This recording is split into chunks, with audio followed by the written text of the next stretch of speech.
Welcome to ABC campus. आज हम company law के सब्जेक्ट में आई कैप की आटम 2022 की अटेम्प्ट से एक पास्ट एग्जाम का क्वेश्चन डिस्कस कर रहे हैं जिसका टाइटल है चेरी लिमिटेड और ये 6 मार्क्स का क्वेश्चन है।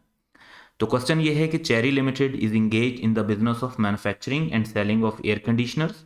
On 15 August 2022 Aslam, one of the directors with the consent of the chief executive, has entered into the contract on behalf of CL with Tamarind Limited as a distributor for the supply of air conditioners in Punjab।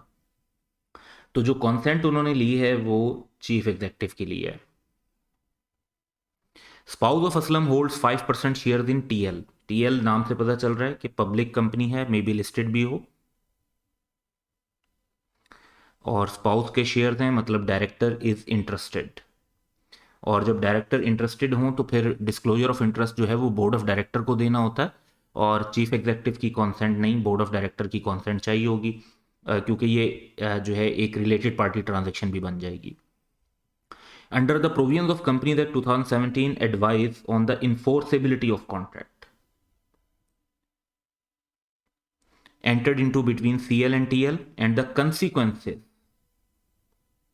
which may arise due to non-compliance of the said contract।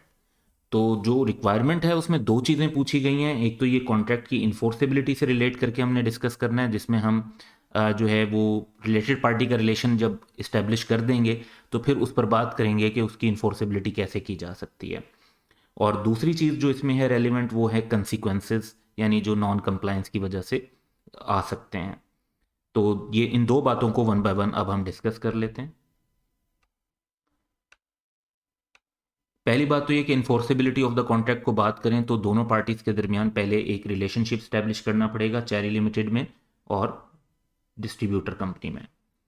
अब क्योंकि जो director हैं असलम, उनकी spouse के 5% shares हैं, तो इसका मतलब है कि टीएल एक रिलेटेड पार्टी कंसीडर होगी। वैसे तो रिलेटेड पार्टी की एक बहुत ही लॉन्ग डेफिनेशन कंपनीज एक्ट में गिवन है, लेकिन one of the criteria there is के पब्लिक कंपनी, यहाँ से अगर आप देखें कि public company shall be considered as related party if a director along with his relative, जैसे यहाँ पे स्पाउस हैं, holds any share of its paid up share capital।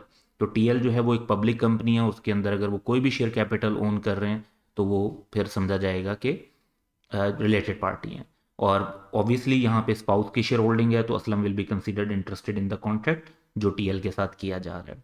अब इस कॉन्ट्रैक्ट को सिर्फ जो रिलेटेड पार्टी जहाँ पे इन्वॉल्व हो तो एक रिक्वायरमेंट होती है कि बोर्ड ऑफ डायरेक्टर एक पॉलिसी इस सिलसिले में अप्रूव करते हैं और जो भी रिलेटेड पार्टी ट्रांजैक्शन हैं वो उस अप्रूव पॉलिसी के मुताबिक होनी चाहिए।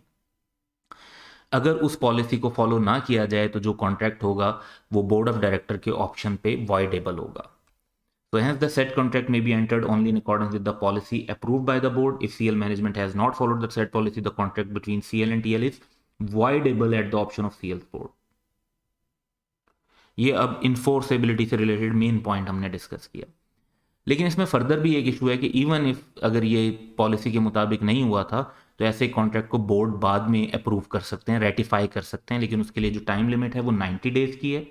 और इसका मतलब है कि जो कॉन्ट्रैक्ट इसमें डेट बताई हुई है 15 अगस्त से, तो वहाँ से from the date on which contract was entered वहाँ से आप 90 डेज कैलकुलेट करें तो वो बनते हैं 30 नवंबर 2022 तक।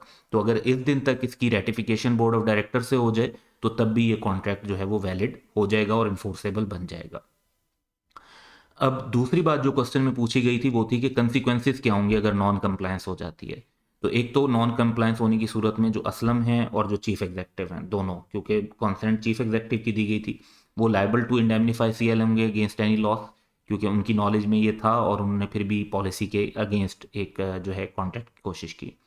इसके अलावा अगर कोई भी नुकसान होता है चेरी लिमिटेड को तो they have the right to proceed against Aslam, कि वो उस लॉस की रिकवरी उनसे कर लें, क्योंकि असलम बीइंग डायरेक्टर जो है उन्होंने एक कॉन्ट्रैक्ट किया है वो कंट्रावेंशन ऑफ कंपनीज एक्ट में किया है, तो कंपनी के पास राइट है कि वो उनसे भी लॉस की रिकवरी का केस कर सकते हैं।